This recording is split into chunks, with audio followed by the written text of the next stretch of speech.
Tafsir Al-Misbah. Surah Al-Fatihah. Ayat 7. Yaitu, jalan orang-orang yang telah engkau anugerahi nikmat kepada mereka, bukan jalan mereka yang dimurkai, dan bukan pula jalan orang-orang yang sesat. Nikmat adalah kesenangan hidup dan kenyamanan yang sesuai dengan diri manusia. Nikmat menghasilkan suatu kondisi yang menyenangkan, serta tidak mengakibatkan hal-hal negatif, baik material maupun imaterial. Kata ini mencakup kebajikan duniawi dan ukhrawi. Sementara ulama menyatakan bahwa, pengertian asalnya berarti, kelebihan, atau pertambahan. Nikmat adalah sesuatu yang baik dan berlebih dari apa yang telah dimiliki sebelumnya. Seseorang dapat membayangkan apa saja nikmat-nikmat Allah yang telah diperolehnya, dengan melihat modal apakah yang dimilikinya sendiri, sebelum hadir di pentas dunia ini. Adakah yang dimiliki manusia sebelum ini? Bukankah telah datang atas manusia, suatu waktu dari masa, ketika dia belum merupakan sesuatu yang dapat disebut, karena dia belum ada. Quran Surah Al-Insan ayat 1. Kalau demikian, keberadaannya di pentas bumi ini adalah nikmat, atau suatu penambahan dan kelebihan. Apakah manusia sebelum berada di pentas ini telah memiliki kekayaan, ilmu pengetahuan, anak, istri, pakaian, kedudukan, kekuasaan, petunjuk agama, dan lain-lain? Jawabannya secara gamblang dan jelas adalah, tidak, atau belum.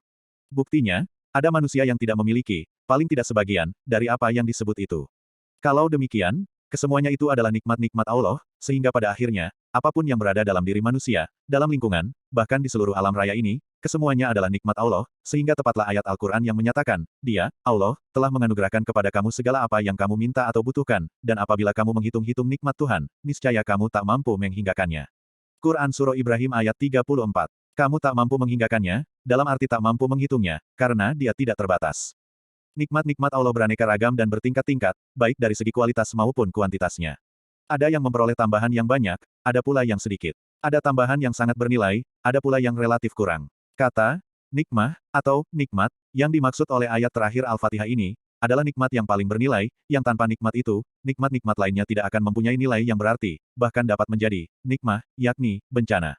Nikmat tersebut adalah nikmat memperoleh hidayah Allah, serta ketaatan kepada Allah, dan Rasul-Nya, yakni nikmat Islam dan penyerahan diri kepadanya.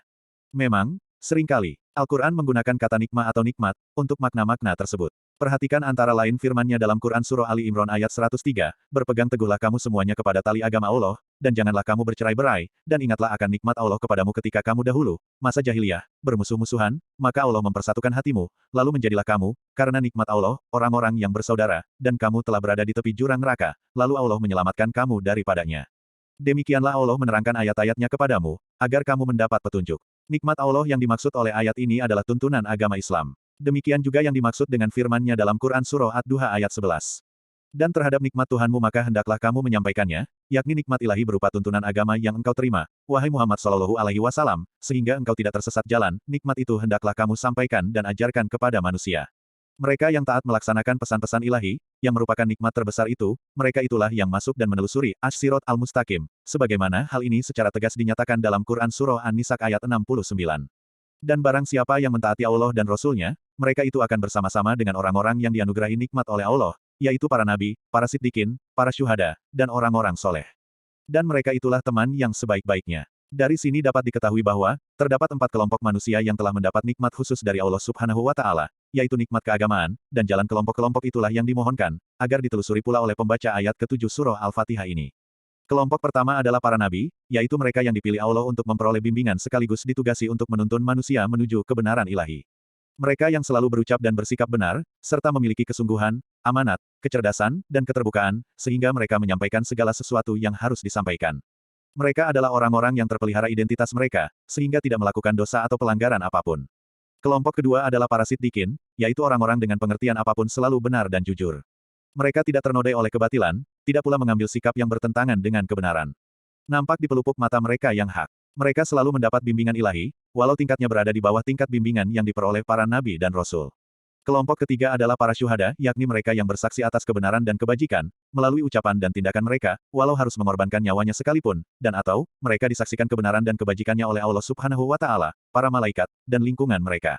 Kelompok keempat adalah orang-orang soleh, yakni yang tangguh dalam kebajikan, dan selalu berusaha mewujudkannya. Kalaupun sesekali ia melakukan pelanggaran, maka itu adalah pelanggaran kecil dan tidak berarti jika dibandingkan dengan kebajikan-kebajikan mereka.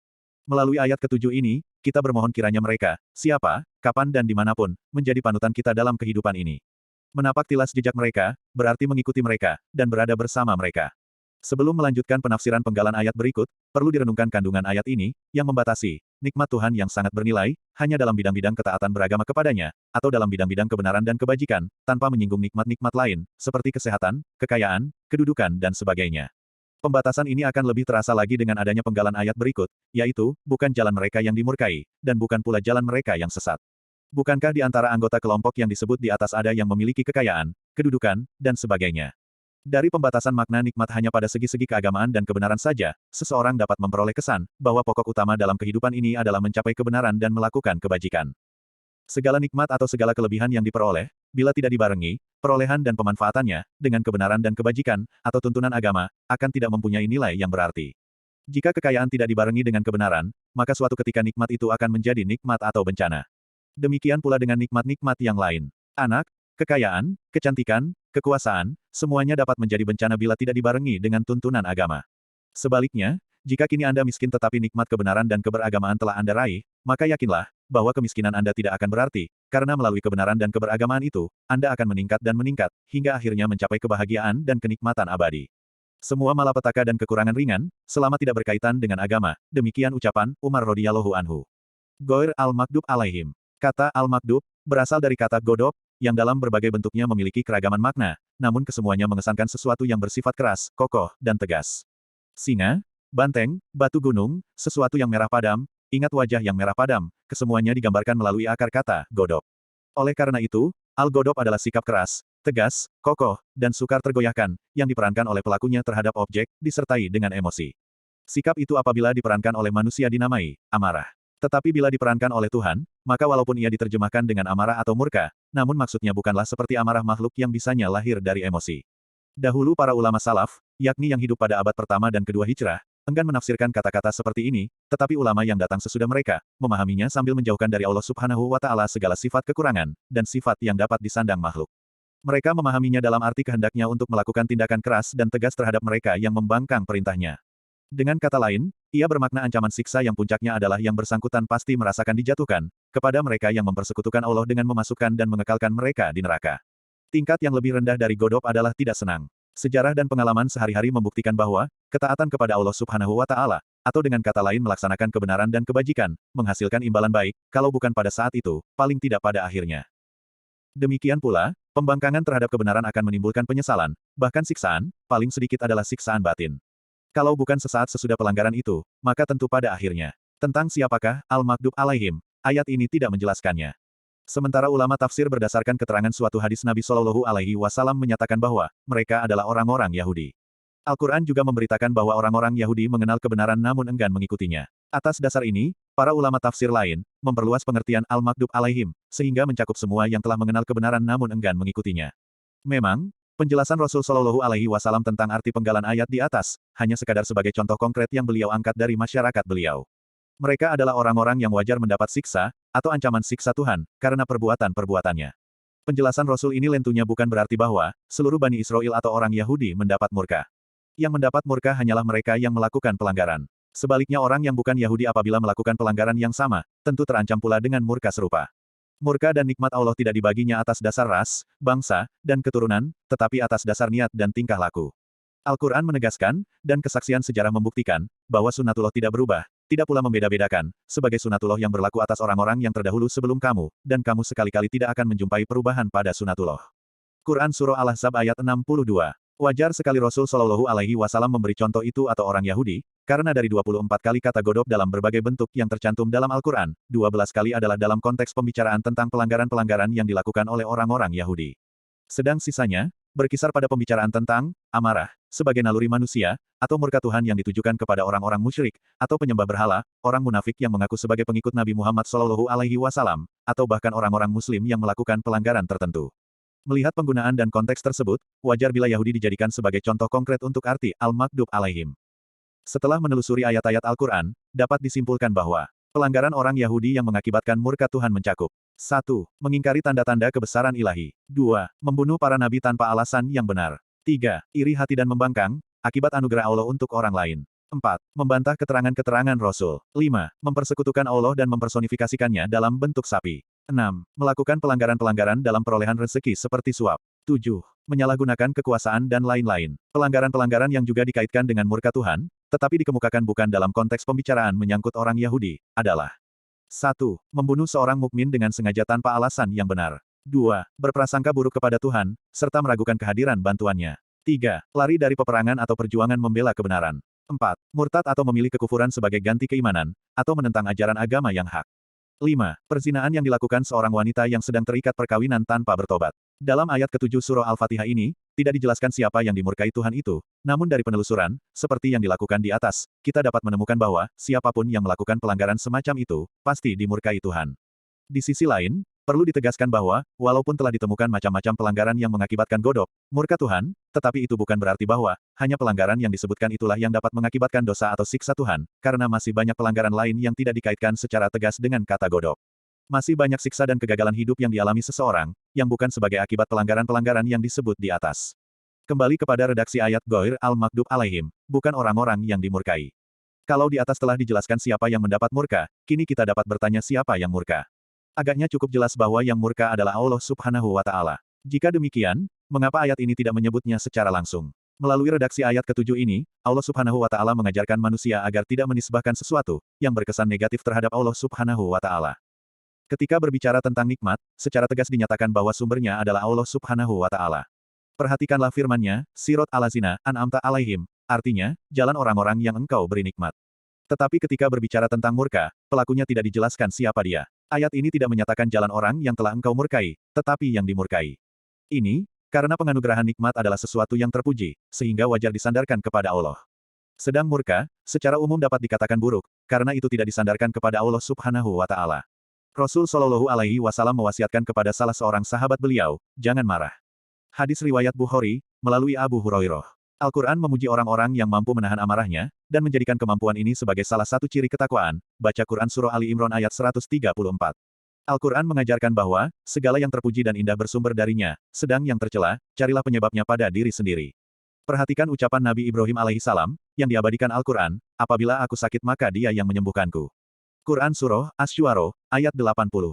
Karena penyakit adalah sesuatu yang buruk, maka ia tidak dinyatakan sebagai dari Allah, namun kesembuhan yang merupakan sesuatu yang terpuji, maka dinyatakan bahwa Allah yang menyembuhkan.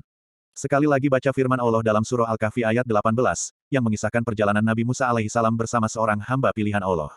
Ketika sang hamba Allah itu membocorkan perahu, dia berucap, aku hendak merusaknya. Ayat 79. Ini karena pembocoran perahu adalah sesuatu yang nampak buruk, tetapi ketika ia membangun kembali tembok yang hampir rubuh, maka redaksi yang digunakannya adalah, maka Tuhanmu menghendaki, ayat 82, karena amat jelas sisi positif dari pembangunan itu, dan ketika dia membunuh seorang bocah, dengan maksud agar Tuhan menggantinya dengan yang lebih baik, redaksi yang digunakannya adalah maka kami berkehendak, ayat 81. Kehendak dia adalah pembunuhan dan kehendak Tuhan adalah penggantian anak dengan yang lebih baik. Karena itu jika ada sesuatu yang tidak berkenan di hati, maka hendaklah dicari penyebabnya dari diri manusia. Apa saja nikmat yang engkau dapatkan, maka ia adalah dari Allah, dan apa saja bencana yang menimpamu, maka dari kesalahan dirimu sendiri. Quran Surah An-Nisa, ayat 79. Allah tidak menganiaya mereka, tetapi mereka yang menganiaya diri mereka sendiri. Quran Surah Ali Imran ayat 117. Murka yang menimpa mereka, penyebabnya adalah diri mereka sendiri, sehingga di hari kemudian nanti hati mereka pun bergejolak, penuh kebencian dan kemurkaan terhadap diri mereka walaupun murka Allah lebih besar dari murka mereka itu. Sesungguhnya, orang-orang yang kafir diserukan kepada mereka pada hari kiamat, sesungguhnya murka Allah kepadamu lebih besar daripada murka kamu kepada dirimu sendiri, karena kamu diseru untuk beriman lalu kamu kafir. Quran Surah Al-Mu'min ayat 10. Ayat yang sedang kita bahas ini, menegaskan bahwa, bukan jalan orang-orang yang dimurkai, walau sebelumnya telah dimohonkan agar dibimbing dan diantar menuju jalan orang-orang yang diberinya nikmat. Penegasan ini agaknya dimaksudkan agar, para pemohon tidak mengalami apa yang dialami oleh umat lain yang telah dianugerahi Allah hidayah, tetapi mereka menyimpang, sehingga mendapat murka dan dinilai sebagai orang-orang sesat, sebagaimana halnya orang-orang Yahudi dan Nasrani. Kata adolin, berasal dari kata, dollah. Tidak kurang dari 190 kali, kata dollah dalam berbagai bentuknya, terulang dalam Al-Quran. Kata ini, pada mulanya berarti kehilangan jalan, bingung, tidak mengetahui arah. Makna-makna ini berkembang, sehingga kata tersebut, juga dipahami dalam arti binasa, terkubur, dan dalam arti imaterial, ia berarti, sesat dari jalan kebajikan, atau lawan dari petunjuk. Dari penggunaan Al-Quran yang beraneka ragam, dapat disimpulkan bahwa, kata ini dalam berbagai bentuknya mengandung makna tindakan, atau ucapan, yang tidak menyentuh kebenaran. Anda dapat memahami kata ad-dolin, dalam ayat ini, adalah orang-orang Nasrani, sebagaimana informasi sebuah riwayat yang dinisbahkan kepada Nabi Shallallahu Alaihi Wasallam. Tetapi tanpa menolak informasi itu, di sini dapat diulangi penjelasan yang dikemukakan di atas tentang arti Al-Makdub alaihim, yakni bahwa penafsiran ini adalah contoh yang diangkat Nabi dari masyarakat beliau ketika itu. Kata Adolin ditemukan dalam Al-Quran sebanyak 8 kali, dan kata Ad-Dolun sebanyak 5 kali. Paling sedikit ada 3 ayat dari ayat-ayat yang menggunakan kata Ad-Dolin dan Ad-Dolun, yang dapat membantu memahami apa yang dimaksud oleh Al-Quran dengan kata tersebut. Pertama Quran Surah Ali Imran ayat 90. Sesungguhnya orang-orang kafir sesudah beriman, kemudian bertambah kekafirannya, sekali-kali tidak akan diterima taubatnya, dan mereka itulah Adolin, orang-orang yang sesat. Kedua, Quran Surah Al-An'am ayat 77. Kemudian tatkala dia melihat bulan terbit dia berkata, inilah Tuhanku. Tetapi setelah bulan itu terbenam dia berkata, sesungguhnya jika Tuhanku tidak memberi petunjuk kepadaku, pastilah aku termasuk Adolin, orang-orang yang sesat. Ketiga, Quran Surah Al-Hijr ayat 56, Ibrahim berkata, tidak ada yang berputus asa dari rahmat Tuhannya, kecuali Adolin, orang-orang yang sesat. Ayat pertama di atas, menggambarkan bahwa, orang-orang kafir sesudah beriman, dan bertambah kekufurannya, adalah orang-orang yang sesat. Dari sini dipahami bahwa, Al-Makdub alaihim, sebenarnya tergolong orang-orang yang sesat dan demikian pula sebaliknya. Dari kedua ayat terakhir yang dipilih di atas, dapat ditemukan 3 tipe dari Adolun. A. Orang-orang yang tidak menemukan atau mengenal petunjuk Allah Subhanahu wa Ta'ala, dan atau agama yang benar. Artinya, mereka tidak mengetahui adanya ajaran agama, atau pengetahuan mereka sangat terbatas sehingga tidak mengantar mereka untuk berpikir jauh ke depan. Mereka pasti tidak menyentuh kebenaran agama, mereka pasti sesat, paling tidak, kesesatan perjalanan menuju kebahagiaan ukhrawi. Ini adalah sisi pertama dari ucapan Nabi Ibrahim di atas. Sedang sisi kedua, menggambarkan tipe kedua dari Adolun, yaitu B. Orang-orang yang pernah memiliki sedikit pengetahuan agama, ada juga keimanan dalam hatinya, namun pengetahuan itu tidak dikembangkannya, tidak juga ia mengasah dan mengasuh jiwanya, sehingga pudar imannya. Ia mengukur segala sesuatu dengan hawa nafsunya. Mereka ini berada di puncak kesesatan, karena tipe pertama memang pada dasarnya tidak mengetahui, sedang tipe ini telah memiliki pengetahuan. Termasuk dalam tipe ini, orang-orang yang hanya mengandalkan akalnya semata-mata, dan menjadikannya satu-satunya tolok ukur, walaupun dalam wilayah yang tidak dapat disentuh oleh kemampuan akal. C. Yang digambarkan oleh Quran Surah Al-Hijr ayat 56 di atas, adalah mereka yang berputus asa dari rahmat Allah Subhanahu wa Ta'ala.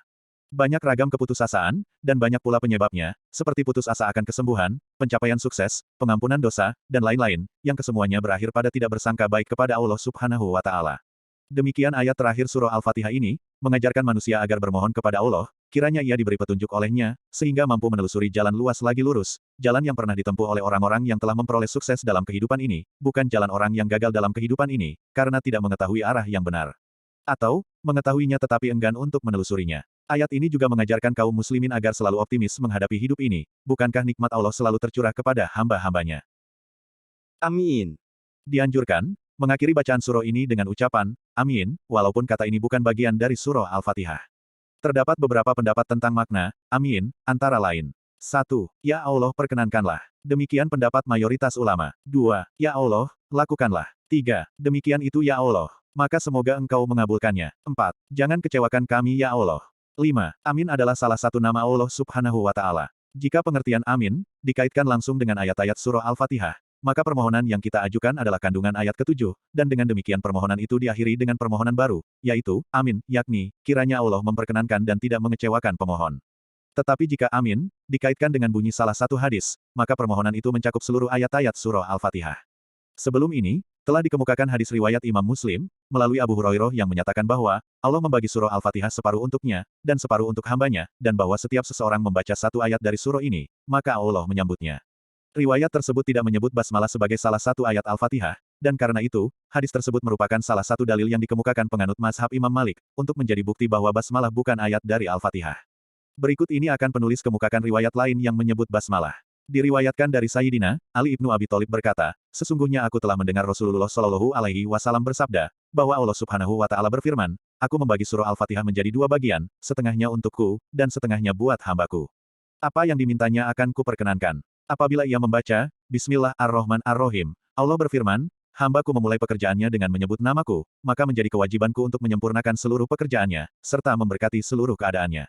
Apabila ia membaca, Alhamdulillahirrabbil-alamin, Allah menyambutnya dengan berfirman, hambaku mengetahui bahwa seluruh nikmat yang dirasakannya bersumber dariku, dan bahwa ia telah terhindar dari malapetaka karena kekuasaanku. Aku mempersaksikan kamu, hai para malaikat, bahwa aku akan menganugerahkan kepadanya nikmat-nikmat di akhirat, di samping nikmat-nikmat duniawi, dan akan kuhindarkan pula ia dari malapetaka ukhrawi dan duniawi. Apabila ia membaca, Ar-Rahman Ar-Rahim, Allah menyambutnya dengan berfirman, aku diakui oleh hambaku sebagai pemberi rahmat dan sumber segala rahmat. Kupersaksikan kamu, hai para malaikat, bahwa akan kucurahkan rahmatku kepadanya, sampai sempurna, dan akan kuperbanyak pula anugerahku untuknya. Apabila ia membaca, Maliki Yaum ad-Din, Allah menyambutnya dengan berfirman, kupersaksikan kamu, wahai para malaikat, sebagaimana diakui oleh hambaku bahwa, akulah raja, pemilik hari kemudian, maka pasti akan kupermudah baginya perhitungan pada hari itu, akan kuterima kebajikan-kebajikannya, dan ku ampuni dosa-dosanya. Apabila ia membaca, Iyyaka na'budu, Allah menyambut dengan berfirman, benar apa yang diucapkan hambaku, hanya aku yang disembahnya. Kupersaksikan kamu semua, akan kuberi ganjaran atas pengabdiannya, ganjaran yang menjadikan semua yang berbeda ibadah dengannya, akan merasa iri dengan ganjaran itu. Apabila ia membaca, wa iyyaka nasta'in, Allah berfirman, kepadaku hamba-Ku meminta pertolongan dan perlindungan. Kupersaksikan kamu, pasti akan kubantu ia dalam segala urusannya, akan kutolong ia dalam segala kesulitannya, akan kubimbing ia dalam saat-saat krisisnya. Apabila ia membaca, Ihdina ash-sirat al-mustaqim, hingga akhir ayat, Allah menyambutnya dengan berfirman, inilah permintaan hambaku, dan bagi hambaku apa yang dimintanya. Telah kuperkenankan bagi hambaku permintaannya, kuberi harapannya, dan kutenteramkan jiwanya dari segala yang mengkhawatirkannya. Kembali kepada Amin. Jika Anda membacanya, maka kaitkanlah ia dengan kandungan hadis-hadis qudsi di atas. Karena, kini Anda telah mengetahui apa yang dijanjikan Allah. Ucapkanlah Amin, dengan maksud, perkenankanlah semua itu ya Allah, jangan kecewakan kami. Dengan surah Al-Fatihah ini, kita bermohon kiranya Allah Subhanahu wa Ta'ala mengantar kita kepada kejelasan, pergerakan, dan peningkatan. Itulah agama yang benar, dan itu pula lah seharusnya kenyataan hidup kita. Jalan yang diharapkan itu telah mengantar puluhan ribu manusia, para nabi, siddiqin, syuhada, dan orang-orang soleh ke tujuan yang mereka harapkan. Semoga kita juga berhasil, sebagaimana mereka. Amin. Demikian. Wa Allahu Aklam.